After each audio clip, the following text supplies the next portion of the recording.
Happy New Year, everyone. It's the first week of January, and today's episode from the Church of the Third Eye is going to be on goal setting. I'm Adolfo Castellano, and this is Tricia Castellano. Hi, everybody. Happy New Year. We're so excited to come into your lives today and discuss how is this year going to be different from any year. Is it a happy new year? Is it going to be the blah, blah, same year? And a lot of people have been asking us, how do we stay so focused on our goals and consistent? So we thought it'd be a good idea to start talking about how to do it. So Trish, roadmap. What's the roadmap for success for setting goals and achieving them?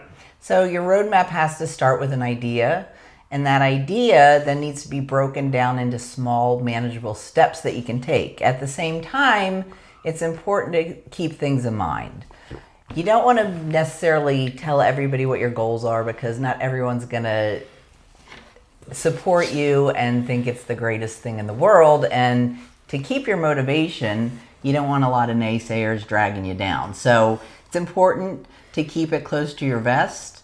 Work on the things that you want to work on, break it down again into small manageable goals, and then start to work. Tell them about the 100-hour rule, Adolfo. No, I'm not going to tell you. Come on, tell us. Listen, if you're like me and you have a very small attention span, I like to set my roadmap very small. Highest priority is the priority.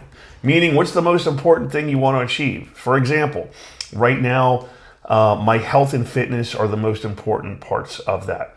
The 100-hour rule that Trish is talking about, we'll get to it a little bit, but it'll come over time. What's 100 hours? If you practice something, the rule is you'll start to get good at it if you put 100 hours of work into it.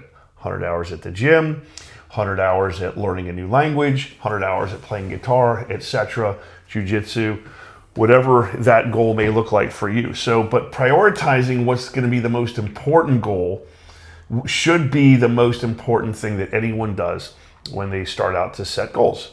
So Trish, Yes. What would be your top goal for this year? Well, my top goal is going to be this podcast, that I want to get good at it. We're enjoying it, and that is the number one priority for me. Having said that, part of doing this is always going to be to have the discipline to put the time into it. And so discipline from when I was very young was always very important to me, because really without discipline, I'm not going to get anything done. How do you feel about that? How do I feel about that? Well, look, discipline usually means doing stuff even when we don't want to. That's true. Okay, so let's talk about people that lack discipline are people, without stereotyping, I'll just use myself. Areas where I lack discipline used to be getting to work on time. So I literally, for about 10 years, had every clock in my home running 10 minutes fast before iPhones, of course, before the advent of technology that told you the actual time. But I would have to trick myself so that I could learn a new behavior about being on time. Obviously now I leave at the proper time, but I put the hours in practicing getting on time because I made it a priority. Little things like that, just showing up on time. Budgeting time. Time is something that is fleeting, but it's something we all have the same amount of. There's 168 hours every week, 24 hours a day. So, time to go to the gym. Well, if it's not important, I promise you're not going to go. If it's important, I promise you'll find an hour and prioritize it to make sure that you do go. For example, Trish, you go to the gym at what, 5 in the morning, 6:20? I get up at like 5, and then I get there by 6:20. And yeah, if I didn't do that, I wouldn't go, because most likely at the end of my long day, I really don't want to do that after work. So to me, that's very important. And it's equally as important that I'm eating right, because I don't want to get up that early, put the work in, and not see the results. So it's also a priority for me to food prep and keep my diet in check. We'll discuss that in a minute. So again, if you work like a 9-to-5 job or an 8-to-4, 9-to-6, we're in our 50s. Going to the gym with the younger crowd after 6, it's just not in our priority list. So also, it's starting the day off feeling good about getting that prioritization of the main thing done. It doesn't even have to be the gym. We're using that as an example. Like for example, if it's meditating, if it's setting aside the time, especially in the beginning of the day before the day gets busy, where you're doing something for yourself, for myself, for Trisha's self, that makes us feel good. Because let's just be real about this. I mean, being overweight doesn't feel good. Being lethargic doesn't feel good. Not hitting your goals or sticking with them doesn't feel good. So this whole podcast is coming to you from many, many years of not feeling good about not reaching goals. And now that we've learned to achieve certain goals that are important to us, we wanted to share with you the recipe, the secret sauce. And the number one thing is it's prioritizing it. So as far as the roadmap is concerned, I believe that the prioritization of the goals is the most important. So, Trish, where do you get your discipline from? Well, that is very much from my mindset and my belief that I can achieve my goals and having a good attitude. And really that self-discipline, again, is mindset. I could make excuses. I'm tired. I don't want to go. But where did you get the discipline, though? Where did it come from? Like, what's your earliest days of saying, I want to do something so bad, I'm willing to sacrifice sleep, I'm willing to sacrifice time with, guy time, girl time, just, where you want to sacrifice other things? Well, when I first saw it, when I started in gymnastics, I was 10 years old, and when I saw it on TV, I thought it was the most beautiful thing ever. So I was willing to do whatever it took. I just showed up, and I feel like that the same thing whenever if I want something bad enough, I'm going to show up and do my best to get it. But at the same token, it's the positive self-talk that's going to get me out of bed. It's going to be praying for the willingness if I don't have it. It's going to be being prepared makes it a lot easier to take the action behind the wishes. So if I'm not prepared, that's gonna, I can't do it. It's real easy to fall back into that thing, but that's really for me where it comes from is if I want something, I'm gonna go get it, I'm gonna be prepared. What about you? Well, I have to agree with preparation because, again, getting up at 5 a.m.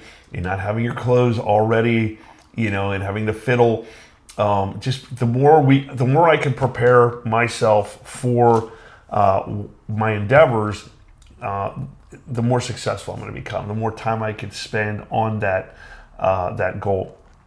Every year it's the same. I want to build more wealth. Okay, well, what's the preparation to do so? Okay, well, let's look at our finances and see where we're spending TV subscriptions, or where can we cut money in terms of, buying new clothes that we don't even wear. There's so many little places where we found money could be hidden that we could put that into, even if it's just a small CD account, earning 5% interest, or put it into an index fund, which is one of our goals this year. So, but it's only a thought until we start taking action on it.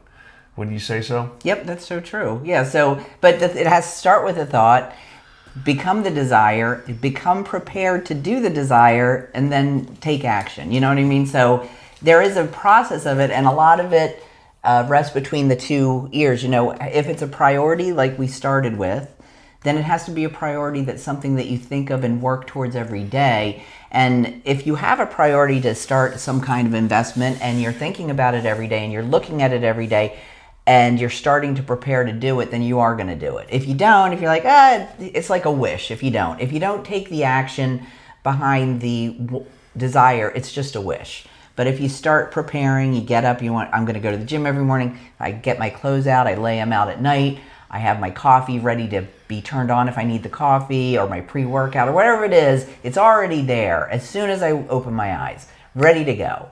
Then you're going to do it. You're more likely to do it than if you're not prepared and you wake up bewildered, So for goals, it's important to also work on your mindset, because a lot of this can be negative and a lot of it can be positive. And if we work on keeping it positive every day about most things, it gets easier to keep it positive and it gets easier to achieve the goals, which is one of the more spiritual foundations that I found in working on myself, is that I've had some stinking thinking in the past, but it's something that I can work on every day.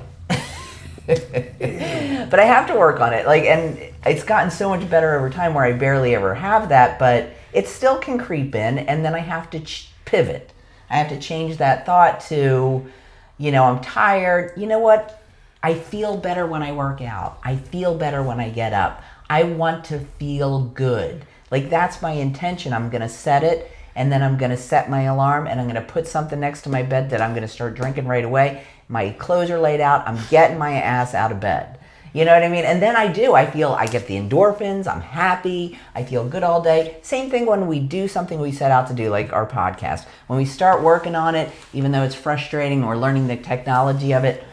Once we get through that and we can start filming, then, I feel good. And now I have a product that I'm proud of, and I'm hopefully bringing some love and some inspiration to the public. And that's really what our goal was here. And so everything that we're talking about as far as goal preparation, changing the mindset. Part of my recovery journey has been to change. I'm very Italian. What can I say? Change my mindset. Changing my mindset from poor me to I can do anything. Everything that's possible in life is possible for me. God does not make junk. So, and I have to tell you that too, for all my subscribers out there, God doesn't make junk. You might not be where you want to be, but you can be wherever you want to be if you put the work in. If you put the work up here in, and you write down your goals and you follow a roadmap to success. Dolfo, your turn. Well, that was quite a mouthful. Thank you. That's passion. That's dedication. That's perseverance. Look, all I can do is I want to encourage people that have never really thought that they can do something, like maybe it's join a gym and work out. There's a lot of people out there that just don't have the education, and so the built-in excuse is, forget it. Or they'll go to the gym for a week and just completely kill themselves and not want to go ever again, right? So, what we're learning is if I'm the smartest person, if we're the smartest people in the room about a subject matter we know nothing about, we need to get some intelligent people in the room that know what the heck's going on, because we're just going to be stuck. And that's the beautiful thing about this information age that we live in, this community that we're trying to build right now with the Church of the Third Eye. It's not about necessarily worship. It's about community. It's about sharing ideas and principles that we find that work. And the number one thing that I've learned is that my attitude will dictate where my goals getting achieved or not, or even if I come short. But you know what? If I give it 100% and do my best, I'm going to guarantee myself feeling good about trying. Okay, and I'm going to be light years ahead of where I was when I first started. That's so true. And just so if I may interject that, successful people aren't successful every time. They have plenty of quote unquote failures under their belt before they got to where they wanted to go. And that is not really failure. That is just learning. And I think that's an important distinction that people don't seem to want to make, is that if you attempt something and don't hit your goal, you've just gotten that much closer to getting your goal next time if you don't stop there. It is about perseverance. It's about doing the best you can, and next time it's going to be a little better because you've learned through your experience. And that is such a great teacher. There's nothing like the teacher of life. We go through so many experiences and we fall down and we get back up, and that's really where the learning is, and that's where the self-love comes in, is like, I can do it. This is not the end, hold on, pain ends. That's hope, so have hope, have a little faith in yourself, and a little self-talk that works is, telling yourself, you can do this. All right, what have you learned from this? Not, oh, you failed. What have I learned? What can I take into my next experience? What do you got on that? Well, I think my wife has the answers. Oh, and she's pretty passionate about this. That's the other thing I wanted to Oh, bring yeah. up too. Hey.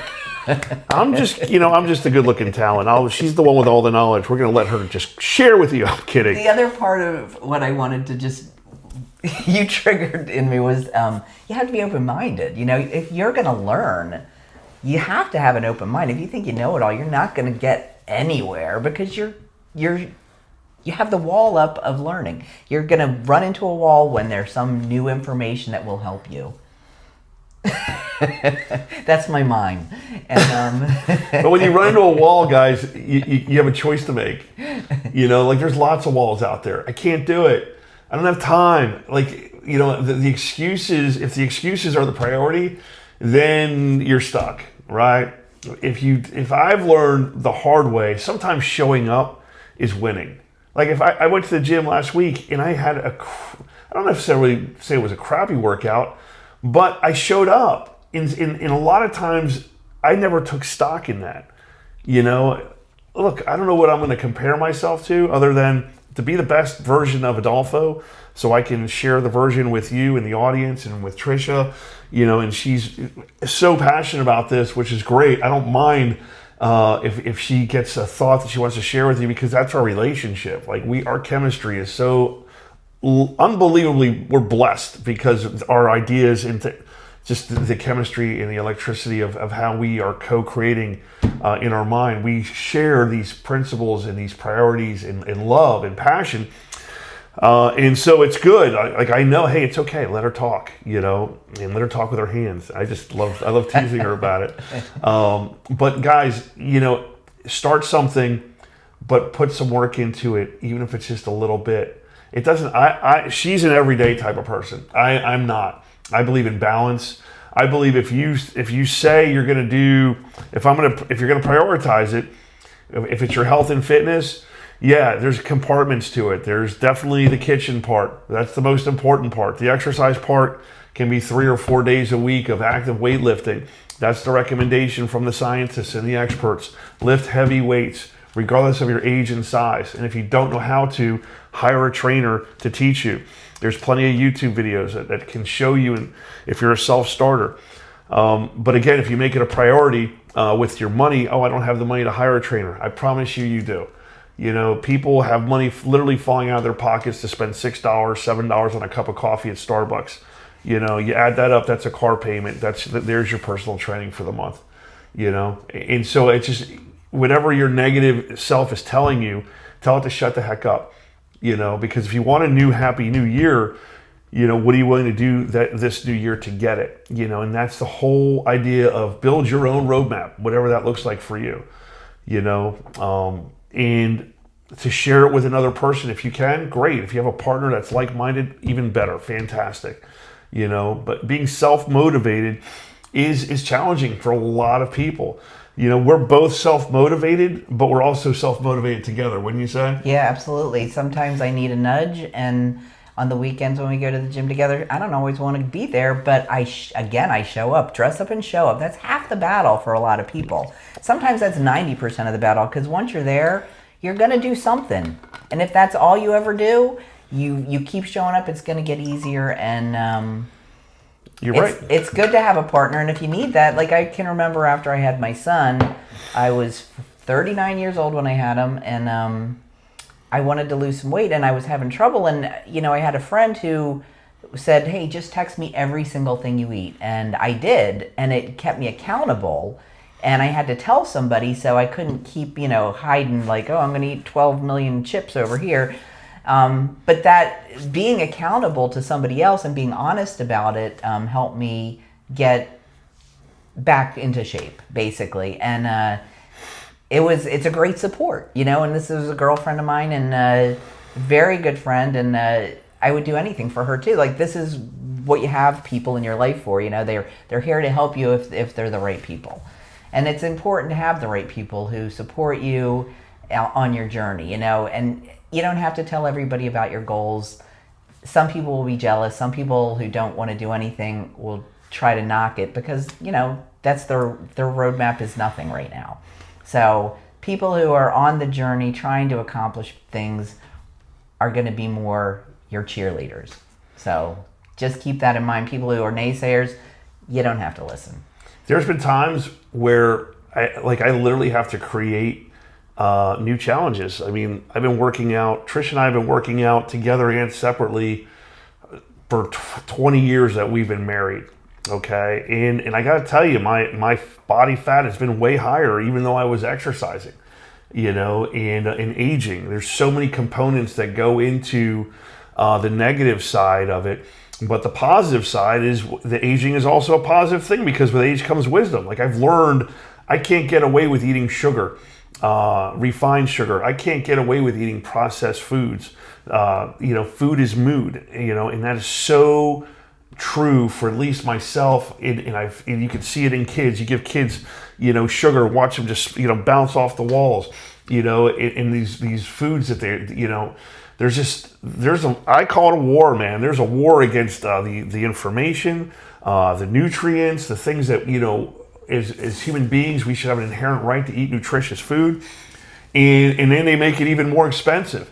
So again, this goes into priorities. Like our grocery bill, by far is the biggest expense in our household, because we only eat organic food, we only eat high protein content rich food, and we don't eat, if it has a label on it, you're gonna have good luck trying to find it in our house. We just don't eat it because we've learned the hard way.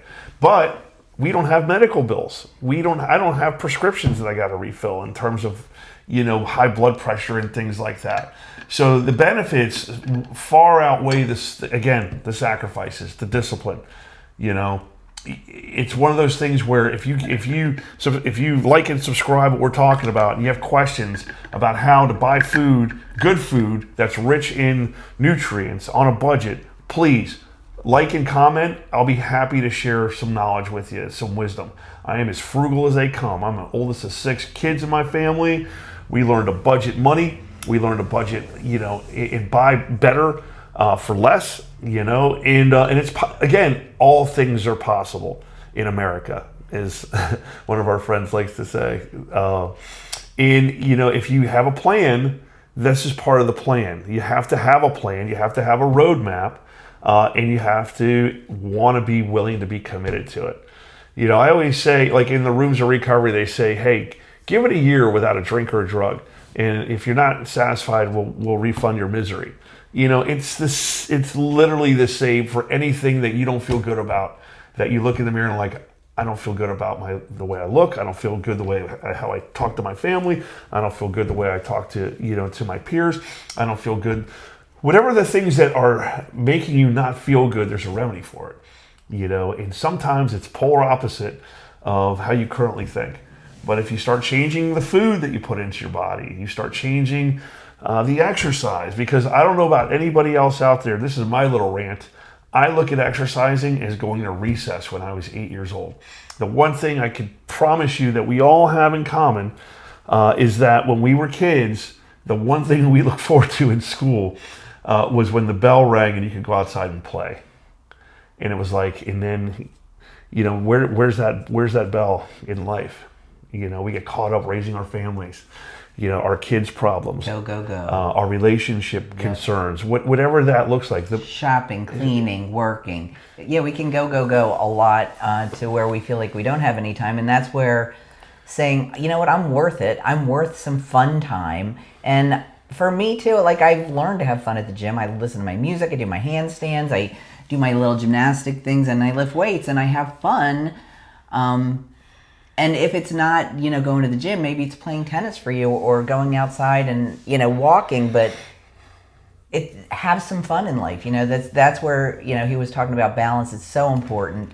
I paint, I draw, having that little bit of meditative, fun time for me too. That's another thing I enjoy. So when I make it a priority, I deserve it. Life is not just about go, get the next dollar and feed my kids. It's about something more. There's got to be some joy inside to make it worthwhile, and that again is another reason that discipline is so important, because if I don't have discipline, then I'm always behind the 8 ball, trying to catch up, trying to get the things I want to get done, instead of having the roadmap to, hey, it's all done by this, now I have this free time and I can do whatever I want with it.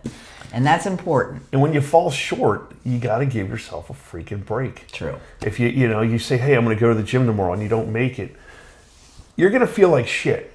Let's be honest, right? Oh my God, I didn't do it. And you know what happens? Oh, why bother? See, there's a gravitational pull of negativity, but there also is one with positivity. And if you could look and say, well, why didn't I make it to the gym? What was the missing link? I overslept. Okay, maybe the way I look at it is I've gone to the gym with 3 or 4 hours sleep because I knew I was going to sleep like a king the next day. And that is just the mind shift. It's the mindset of, okay, if I'm up playing video games, or if I'm up doing whatever, God knows what, working on my business, working on whatever, in an unmanageable way that's going to take away from something that's going to make me feel good in terms of my mood, my mental health. A big part of what we're doing here with the Church of the Third Eye is addressing mental health and the concerns of it. Food is a topic we're going to talk about in terms of how it affects mood, but more importantly, how not having proper outlets for our mind, for the endorphins to pop and to get things out, the secretions of sweat and toxins. There's a lot of people that just have sedentary lifestyles today and eat 3,000 calories and wonder why they're fat. And there's more to life than just, our technology that's bringing this into your computer or phone right now, but we're sharing the information with you. We're human beings. We have to move. I don't want to fall and not be able to get up. That's just a real thing, and if you don't use it, you lose it. So just to kind of circle back, with the discipline, the commitment to achieving goals, the roadmap, all these little things are just starting points of where your goals can be achieved and where your life can be taken if you just start to apply yourself. And when you fail, say, you know what, I started and I'm not going to stop. Because when you start going into 2 weeks, 3 weeks, 30 days, you're just going to start to feel better. Make a goal to say, hey, you know what, in 1 year, I get to go wardrobe shopping. In 1 year, oh my God, I get to do this. I get to go on vacation and wear that bikini that I bought 3 years ago that doesn't fit. There's just so many. And God, I'm speaking from experience. When my thong didn't, when I bought when my bathing suit didn't fit and I had this nice jelly roll, it wasn't a thong, I promise you. It was a leopard thong. No. But it made me mad. I was like, you know what? I have to do something for myself. When we went on vacation last year, in the best shape, we both were in the best shape of our life. Yeah. My wife Trish was, literally saying, dude, you cannot keep your shirt on, can you? I'm like, no. He couldn't. No. I'm like, these abs, they've been here for my whole entire life. I'm just now seeing them. We're getting reacquainted. So have fun with it. Don't take yourself too serious. Don't take yourself too serious is a very big focal point of why we're bringing this to you. But also take it serious enough to prioritize it and start. And it's okay to reward yourself along the way. You don't have to wait a whole year. If you lose 5 pounds or, you meet one goal, get your nails done, get a new shirt, whatever. Treat yourself to something that says, you know what, I am proud of you for doing the things I set out to do. And he's so right with not beating yourself up. You might fall short sometimes, but if you get right back up on the horse and try again, man. Don't give up. Don't give up. Because you know what? The future is ahead. And if you can say to yourself, I'm going to do something for myself that my future self will thank me for, I'm going to do it right now. And my future self, 3 months down the line, is going to so be grateful I did it. So that's all we got today, I think. Do you have anything more to share, honey? No, this has been great. And stay tuned for our next episode. Yes, please do. And please comment. We like to get your feedback, what you want to talk about. Like, subscribe, share, all that fun stuff. All that fun stuff. And have a happy, healthy new year. And we'll see you soon.